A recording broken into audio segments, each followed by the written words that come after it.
Dear students, welcome to my channel.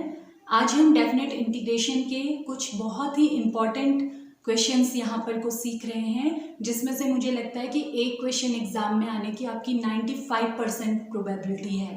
तो ये questions आप बहुत अच्छी तरीके से प्रिपेयर कर लीजिए, कुछ रिलेटेड प्रॉब्लम्स प्रैक्टिस कीजिए और 10 मार्क्स आपके सेक्शन सी में यहाँ से तय है कि बनेंगे। तो आते हैं हम क्वेश्चंस पे। वीडियो को एंड तक ज़रूर देखिए इस टॉपिक को अच्छी तरह से समझने के लिए। तो फर्स्ट प्रॉब्लम जो मैंने ली है यहाँ पर वो है integration 0 to π/4 log 1 + 10x dx। तो देखिए इसको हमने ले लिया है आई, हमने इसे सपोज कर लिया है। तो मैंने आपको बताया कि हर क्वेश्चन की स्टार्टिंग आपको करनी है फोर्थ प्रॉपर्टी यूज करने से।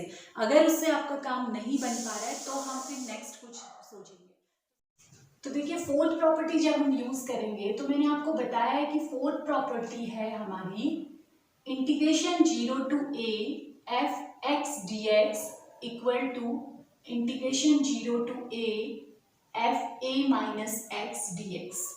तो इस प्रॉपर्टी के अकॉर्डिंग आप अपने इंटीग्रल में x की जगह पर अपर लिमिट -x अगर रख देते हैं तो इंटीग्रल की वैल्यू चेंज नहीं होती है। तो इस प्रॉपर्टी को हम यूज करते हुए इंटीग्रेशन 0 to π/4 log 1 + 10 π/4 - x आ जाएगा x की जगह पर dx। तो ये हमारा बन जाएगा इंटीग्रेशन 0 to π/4 log 1 + अब यहाँ पर ट्रिग्नोमेट्री का फॉर्मूला यूज करेंगे 10a - b, और 10a - b का फॉर्मूला आपको याद होना चाहिए। 10a - b होता है 10a - 10b upon 1 + 10a 10b। तो यहाँ जब आप ये a बन गया आपका, ये b, तो 10a यानी 10 π/4 - 10b यानी 10x अपॉन 1 + 10a 10b यानी कि 10 π/4 इंटू 10x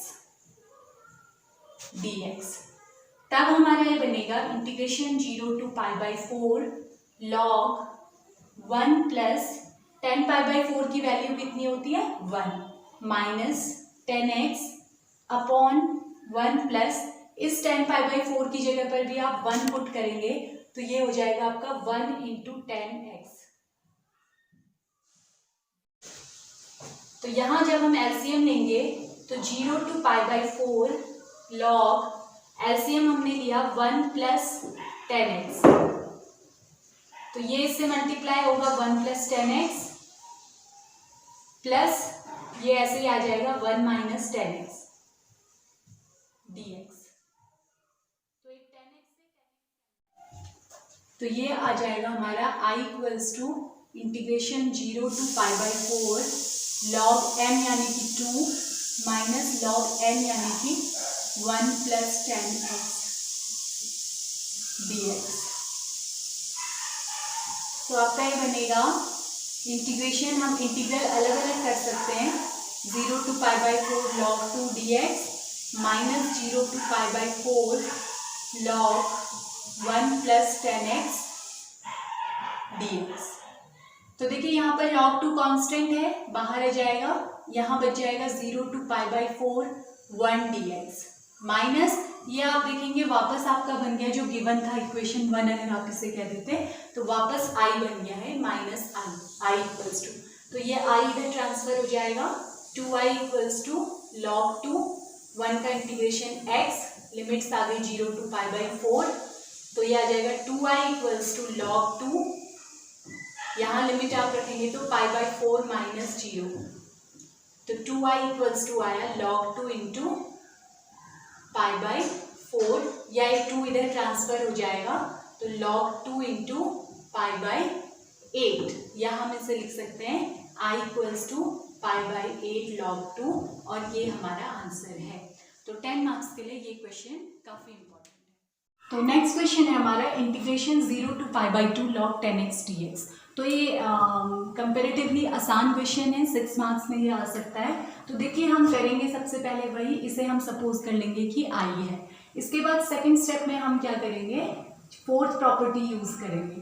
तो जो फोर्थ प्रॉपर्टी है वो मैंने आपको बताया 0 to a F x D x equal to 0 to a f जहाँ भी x होता है उसकी जगह अपर लिमिट माइनस एक्स यानी a minus x D x आ जाता है। तो ये प्रॉपर्टी जब हम यहाँ पर इस्तेमाल करेंगे तो i इक्वल्स टू हमारा बन जाएगा इंटीग्रेशन 0 to π/2 log 10 x की जगह रिप्लेस हो जाएगा अपर लिमिट माइनस एक्स यानी कि π/2 माइनस एक्स डी एक्स। तो हम जानते हैं कि 10 π/2 माइनस एक्स ट्रिग्नोमेट्री से क्या होता है 0 to π/2 log ये होता है cot x dx i equals to ये जो v1 था उसको मैं इक्वेशन 1 ले लेती हूँ और जो अब हमें मिला ये इक्वेशन 2 है। तो जब हम इक्वेशन 1 और 2 को ऐड करेंगे P4 यूज करने के बाद हमेशा हमें ऐड करना चाहिए।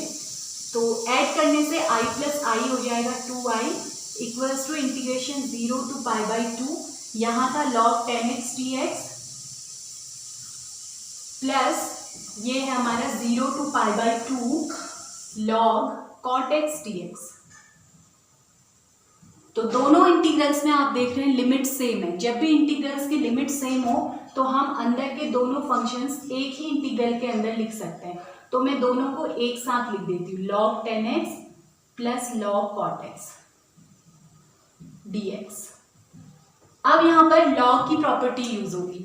log की एक प्रॉपर्टी हमें मालूम है log m plus n equal to log m plus log n equals to होता है log m इंटू m। तो ये प्रॉपर्टी जब हम यहाँ पर यूज करेंगे तो ये हमारा बनेगा इंटीग्रेशन 2i इक्वल्स टू चल रहा है 0 to π/2 log m हो गया 10x n हो गया cot x। तो mn होता है 10x इंटू cot x आ जाएगा dx। तो ये हो जाएगा इंटीग्रेशन 0 to π/2 log 10x ऐसे ही रहने दीजिए और cot x को हम ट्रिग्नोमेट्री से मालूम है 10 का रेसिप्रोकल होता है तो 1/10x लिख देंगे dx। तो 10x से 10x कैंसिल हो गया integration 0 to π/2 log 1 dx। log 1 की वैल्यू होती है 0 dx और 0 का इंटीग्रेशन 0 ही होता है। तो 0 में आप कोई भी लिमिट रखें x तो आ नहीं रहा, x होता तो हम लिमिट रखते अदरवाइज सीधे सीधे हमारा आंसर आ गया i इक्वल्स टू 0। तो ये भी एक इम्पॉर्टेंट क्वेश्चन। नेक्स्ट क्वेश्चन हमारा है integration 0 to π/2 log sin x dx। ये क्वेश्चन सेक्शन सी के लिए बहुत ज़्यादा इंपॉर्टेंट है 10 मार्क्स के लिए और मैं अगर एग्जाम में पेपर सेट करूँ तो ये पेपर मैं ज़रूर देती। तो इसे आप बहुत अच्छी तरीके से प्रिपेयर कीजिए। देखते हैं कैसे हम इस क्वेश्चन को सॉल्व करेंगे। तो i इक्वल्स टू ये गिवन है, जो भी i गिवन है उसको ले लेते हैं इक्वेशन नंबर 1। तो इसके बाद हमें क्या करना है फोर्थ प्रॉपर्टी यूज करनी है। फोर्थ प्रॉपर्टी मैंने आपको बताई 0 to a F x D x equal to integration 0 to a F A minus x D X. तो x की जगह अपर लिमिट माइनस x से हम उसे रिप्लेस कर देते हैं। तो जब ये प्रॉपर्टी हम यहाँ पर यूज करेंगे तो i इक्वल्स टू आ जाएगा 0 to π/2 log साइन x की जगह अपर लिमिट यानी π/2 माइनस x dx। तो अब ट्रिग्नोमेट्री का इस्तेमाल हम करेंगे। ट्रिग्नोमेट्री से 0 to π/2 log sine π/2 minus x होता है cos x log cos x dx i equals to equation number 2। अब P4 यूज करने के बाद हर क्वेश्चन में हम क्या कर रहे हैं ऐड कर दे रहे हैं। तो इक्वेशन 1 प्लस 2 दोनों को ऐड कर दिया तो i प्लस आई हो गया 2i LHS दोनों के ऐड होगा i plus I equals to integration 0 to π/2 log sin x dx plus integration 0 to π/2 log cos x dx। तो मैंने बताया कि जब भी लिमिट सेम हो तो हम दोनों फंक्शंस को एक इंटीग्रल के अंदर लिख सकते हैं। तो 0 to π/2 log sin x plus log cos x dx ऐसे हम इस फंक्शन को लिख सकते हैं। तो देखिए यहाँ फिर log की प्रॉपर्टी यूज होगी। log की प्रॉपर्टी कौन सी log m plus log n equals to होता है log mn। तो ये प्रॉपर्टी जब हम यहाँ पर यूज करेंगे तो ये हमारा बन जाएगा integration 0 to pi by 2 log m n, m हो गया अभी sin x और n हो गया cos x dx 2i equals to. देखिए यहाँ पर तक जो हमने किया है मुझे लगता है नॉर्मल जैसा हम बाकी क्वेश्चंस में कर रहे हैं वो है। अब यहाँ पर जो पहला इंपॉर्टेंट स्टेप आता है इसका वो आ जाता है। मैं बल्कि स्टार्स सभी में लगा देती हूँ जहाँ जहाँ पर हम इंपॉर्टेंट करें। सबसे पहले हमने फोर्थ प्रॉपर्टी यूज की। अब हम क्या करें देखिए, अब मैं यहाँ पर 2 से मल्टीप्लाई और 2 से डिवाइड करने वाली हूँ। तो ये बनेगा integration 0 to pi by 2 log sin x cos x into 2 upon 2 dx। तो आपके ध्यान में मुझे लगता है आ जाना चाहिए कि ये मैंने क्यों किया है। तो ये इसलिए किया है कि यहाँ जो ऊपर बन जाएगा न्यूमरेटर में वो sin 2x का फॉर्मूला बन जाएगा। तो ये 0 to pi by 2 log sin 2x हो जाएगा अपॉन 2 dx। अब फिर से यहाँ log की प्रॉपर्टी लगेगी। log की कौन सी property? log m upon n। तो फिर एक log की प्रॉपर्टी हमने यहाँ पर लगाई, log m upon n equals to log m minus log n।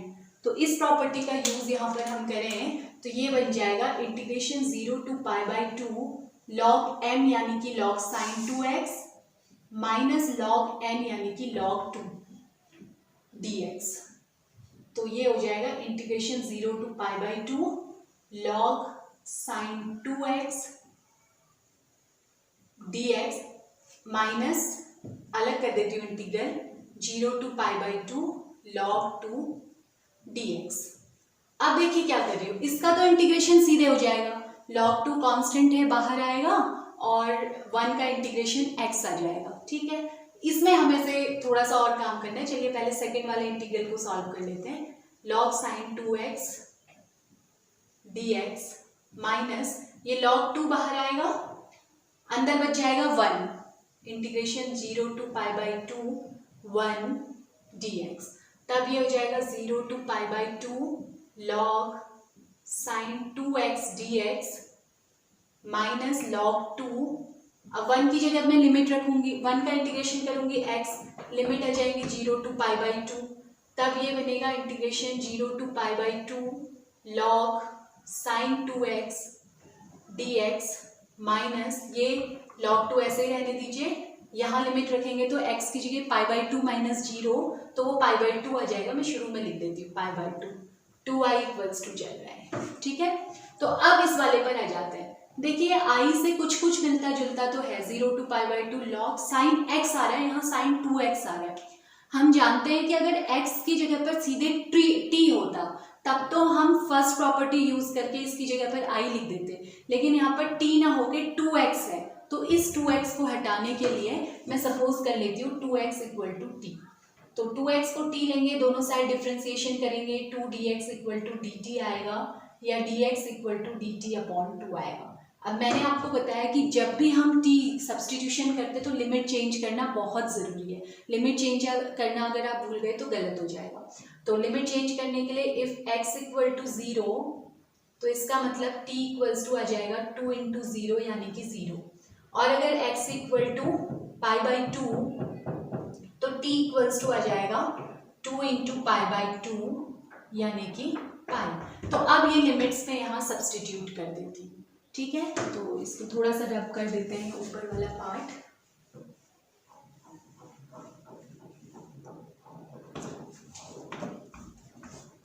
ये था हमारा 2i equals to integration 0 to pi by 2 log sin 2x चल रहा था माइनस पाई बाई 2 log 2 ये चल रहा था हमारा। तो अब इसमें मुझे सब्सटीट्यूशन करना है, तो 2i इक्वल्स टू आ जाएगा इंटीग्रेशन, लिमिट्स आ जाएंगे अब 0 to pi log sin 2x की जगह हमने सब्सटीट्यूट कर दिया है t इंटू dx की जगह आ जाएगा 2x dx था, dx की जगह आ जाएगा dt अपॉन 2, और सेकेंड वाला टर्म ऐसे ही आएगा, इसमें कुछ नहीं करना है, माइनस पाई बाई 2 log 2। तो फिर से ये तीसरा इंपॉर्टेंट स्टेप आ गया। इस क्वेश्चन में जो जो इम्पोर्टेंट पॉइंट स्टेप्स हैं वो चीज़ें मैं स्टार्ट कर दे रही हूँ, इनका आप ध्यान रखिए। ये हो गया। अब देखिए, अब ये i से कितना अलग है, log sin t हमें पता है फर्स्ट प्रॉपर्टी से x या t होने से तो कोई फर्क नहीं पड़ता, हम i लिख सकते थे अगर ये लिमिट भी π/2 होती तो, लेकिन यहाँ पर लिमिट क्या है, पाई है। अब इसके लिए देखिए हम क्या करेंगे, पहले तो ये अपॉन 2 कांस्टेंट वाला बाहर ले लेंगे, 0 to π log sin t dt minus π/2 log 2i equals to, ठीक है। अब देखिए हम आते हैं अपनी सिक्स प्रॉपर्टी पर। सिक्स प्रॉपर्टी थी 0 to 2a fx dx equal to 2 integration 0 to a fx dx if f2a minus x equal to fx, ठीक है। सिक्स प्रॉपर्टी ये थी। तो इस प्रॉपर्टी के अकॉर्डिंग ये होता था कि अगर आपका fx की जगह पर अपर लिमिट माइनस x रखने से सेम फंक्शन आपको मिल जा रहा है, तब आप 2 बाहर लेके अपर लिमिट का हाफ कर सकते हो, फिर हमारा काम हो जाएगा। अगर हम अपर लिमिट का हाफ कर दें 2 बाहर लेके, तो फिर हमारा ये i जैसा बन जाएगा। लेकिन उससे पहले ये चेक करना जरूरी है कि क्या f2a minus x equal to fx है। तो देखिए है, यहाँ पर 2a यानी अपर लिमिट होता है, fx है हमारा log sin t, ठीक। Since log sin t equal to, या पहले ft equals to log sin t, ठीक। तो अब अपर लिमिट है हमारी 2a का मतलब होता है अपर लिमिट, तो अपर लिमिट क्या है, पाई। तो f pi minus t equal to log sin pi minus t।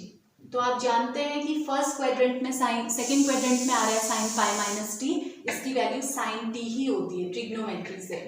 Since sine pi minus T equal to sine T, ये ट्रिग्नोमेट्री में हमने सीखा था। तो ये लॉग साइन टी वापस क्या बन गया फिर हमारा, एफ टी। तो f pi minus T equal to f t आ गया, यानी कि जो सिक्स प्रॉपर्टी का f2a minus x equal to fx वाला क्राइटेरिया था वो हमारा सेटिस्फाई हो गया है। तो जब भी ये कंडीशन सेटिस्फाई हो जाती है तो हम 2 बाहर लिख के अपर लिमिट का हाफ कर देते हैं। ये 2 बाहर लिख के अपर लिमिट 2a थी, 2a का हाफ a कर दिया। तो सेम चीज हम यहाँ पर करेंगे, 2i इक्वल्स टू 1/2, अब 2 बाहर ले लेंगे, इंटीग्रेशन 0 अपर लिमिट का आधा कर देंगे π/2। ये एक तरह से कॉमन लेने जैसा ही है, तो कॉमन लेने से डिवीजन में आ जाता है वो, log sin t dt। तो ये इसका 4th इंपॉर्टेंट स्टेप था। 4 चीजें अभी तक हमने इंपॉर्टेंट कर ली हैं, अभी एक और करने वाला है, माइनस π/2 log 2। तो ये हो गया हमारे 2i इक्वल्स टू 2 से 2 कैंसिल हो गया, 0 to π/2 log sin t dt minus sin t dt minus π/2 log 2। तो अब लास्ट बार हम प्रॉपर्टी 1 यूज करेंगे जो कहती है integration 0 to a fx dx equal to integration 0 to a ft dt। तो सेम फंक्शन होने पर वेरिएबल x है या t है कोई फर्क नहीं पड़ता, तो आप इसको कंपेयर कीजिए जो इक्वेशन 1 लिखी है, 0 to π/2 log है, साइन है, वहाँ x है, यहाँ t है, तो इससे कोई फर्क नहीं पड़ता, दोनों इक्वल होंगे। तो इसकी जगह पर मैं आप i लिख सकती हूँ, 2i इक्वल्स टू, इसकी जगह पर मैं क्या लिख सकती हूँ, समीकरण 1 से इसको लिख दूंगी मैं i माइनस π/2 log 2। तो ये i इधर ट्रांसफर हो जाएगा, 2i minus i equal to minus π/2 log 2, या 2i में से i सब्ट्रैक्ट करेंगे तो i equals to minus π/2 log 2। तो ये आपका इस क्वेश्चन का आंसर है। तो ये क्वेश्चन बहुत इंपॉर्टेंट है, इंटरमीडिएट स्टूडेंट्स अगर इस वीडियो को देख रहे हैं तो इंटरमीडिएट के लिए भी ये इंपॉर्टेंट है। मैं अगर अपनी बात करूं, मैंने ये 12th का एग्ज़ाम दिया, उस एग्ज़ाम में भी ये क्वेश्चन एग्ज़ाम में आया, मैंने बीएससी का एग्ज़ाम दिया, वहाँ भी ये क्वेश्चन एग्ज़ाम में आया। मैं अभी पॉलिटेक्निक स्टूडेंट्स को पढ़ा रही हूँ, लगभग 4 साल से ये हर साल रिपीट हो रहा है, या फिर कभी 1 साल छूट गया होगा, तो लगभग ये हर साल रिपीट होता है एग्ज़ाम में। तो इसका तो आंसर ही याद हो गया, i equals to minus π/2 log 2। तो इस क्वेश्चन को बहुत अच्छी तरह प्रिपेयर कीजिए। 5 इंपॉर्टेंट हमने स्टेप्स यहाँ पर किए हैं, एक बार 4th प्रॉपर्टी यूज़ की है, एक बार 2 से मल्टीप्लाई डिवाइड किया है, एक मैंने जो इरेज कर दिया है 2x को t लिया है, फिर 6th प्रॉपर्टी यूज़ की है और फिर फर्स्ट प्रॉपर्टी यूज़ किया। 3 तो प्रॉपर्टीज यूज हो रही है, फर्स्ट, फोर्थ और सिक्स्थ। इसके अलावा एक बार 2 से मल्टीप्लाई डिवाइड किया है और एक बार 2x को t लिया। तो 5 इंपॉर्टेंट इस क्वेश्चन के 5 स्टेप्स हैं जिससे आप इसको सॉल्व कर पाओगे। तो इस क्वेश्चन को आप अच्छे से प्रिपेयर कीजिए। तो इसी तरह की एक प्रॉब्लम मैं आपको होमवर्क दे रही हूँ प्रैक्टिस के लिए, आप इसे कीजिएगा। और वो है I equals to integration 0 to π/2 log cos x dx। तो इसे सॉल्व कीजिए और इसका आंसर मुझे कमेंट सेक्शन में बताइए। बाकी मेरे स्टूडेंट्स जो हैं वो मुझे सेंड करेंगे।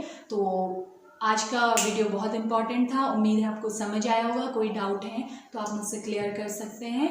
तो प्रैक्टिस कीजिए, मिलते हैं नेक्स्ट वीडियो में। Thanks for watching.